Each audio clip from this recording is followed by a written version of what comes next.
Genghis Khan rose to fame as the Mongolian warrior ruler who established the world's largest land empire after being born into a small nomadic tribe on the steppes of Central Asia in approximately c. 1162.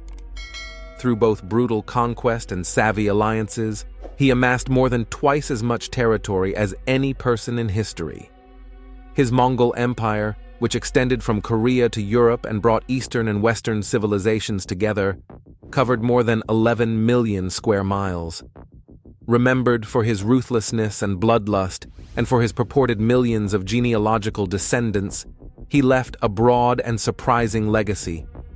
Here are some insane facts about him and his empire. Number 1. Genghis wasn't his real name. The man who became the Great Khan of the Mongols was born around 1162, near the banks of the Onan River. His given name at birth was Temujin, which means of iron or blacksmith.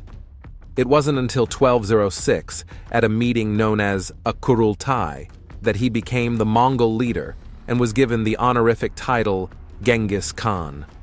Although the term Khan traditionally means leader or ruler, historians are still doubtful about Genghis' origin. Although it may have meant ocean or just, in context, it is usually translated as supreme ruler or universal ruler. Number 2. He had a rough childhood. From an early age, Genghis were forced to contend with the brutality of life on the Mongolian steppe. When he was just 9 years old, rival Tatars poisoned his father, and his family was eventually expelled from their tribe, forcing his mother to raise her 7 children by herself. Genghis grew up hunting and foraging to survive, and as an adolescent, he may have even murdered his own half-brother in a dispute over food. Rival clans abducted Genghis and his young wife during his teenage years, and he was a slave before he made a daring escape. Despite all of these difficulties, he had become a strong commander and warrior by the time he was in his early 20s. Once he had gathered an army of supporters, he started forging alliances with the leaders of significant tribes. By 1206, he had successfully consolidated the steppe confederations under his banner and began to turn his attention to outside conquest. Number 3. There is no definitive record of what he looked like. Very little is known about the personal life or even the physical appearance of this powerful man, Genghis Khan. He doesn't appear in any remaining contemporary artworks or sculptures, and historical records that do exist are sometimes unclear or unreliable. According to the majority of reports, he is tall and powerful with a long, bushy beard and a flowing mane of hair. The most surprising description comes from Rashid al-Din, a Persian chronicler who lived in the 14th century and said that Genghis had green eyes and red hair. Al-Din's account is questionable. He never met the Khan in person, but these striking features were not unheard of among the ethnically diverse Mongols. Number 4. Some of his most trusted generals were former enemies.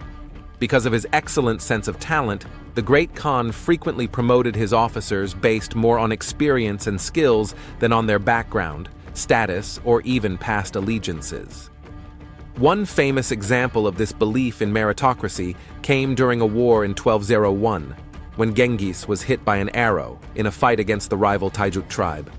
However, when he addressed the Taijuk prisoners and asked to know who was behind it, one soldier bravely came forward and acknowledged that he had been the shooter. Genghis was impressed by the archer's boldness and made him an officer in his army. He later gave him the name Jebe, or arrow, in honor of their first meeting on the battlefield. Number 5. He rarely left a score unsettled. Genghis Khan often gave other kingdoms a chance to peacefully submit to Mongol rule, but he didn't hesitate to bring down the sword on any society that resisted. His most well-known revenge campaign took place in 1219 following the Shah of the Khwarezmid breaking a treaty with the Mongols. The subsequent war left millions dead and the Shah's empire in utter ruin. But the Khan didn't stop there. After his victory, he went back east to fight the Tanguts of Shishia. a Mongol tribe who refused his command to supply soldiers for his invasion of Khwarizm. After routing the Tangut forces and sacking their capital, the Great Khan ordered the execution of the entire Tangut royal family as punishment for their defiance. Number 6. He was responsible for the deaths of as many as 40 million people.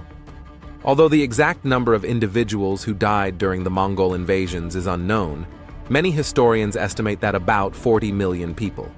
The population of China fell by tens of millions during Khan's lifetime, and scholars estimate that he may have killed a full 3/4 of modern-day Iran's population during his war with the Khwarezmid Empire. In total, the attacks of the Mongols might have reduced the global population by as much as 11%. Number 7. The cause of Genghis Khan's death is unknown. Genghis Khan died sometime during the fall of Yinchuan. It's unclear whether he passed away due to a sickness, an accident, or combat. According to the most recent source currently in existence, he died from his wounds after falling from the saddle while hunting. Since The Secret History was commissioned by the Mongol royal family, it's hard to know if this is true or if other claims, like Marco Polo's that Genghis Khan was killed after an arrow wound became infected, are what really occurred. In any case, Genghis Khan passed away in August of 1227 at the age of about 65. Number 8. Genghis Khan's body is buried in an unmarked grave. Genghis Khan requested to be buried in an unmarked, forgotten grave according to Mongol tradition. There are legends that the soldiers who escorted his body to its grave killed anyone who ventured across their path. However, years later, a mausoleum was built in honor of Genghis Khan. Finally, I believe you may learn something about Genghis Khan and his warriors from this video. While Chinggis Khan, or Genghis Khan, is world famous as one of the most successful conquerors in history, there is more to him than that.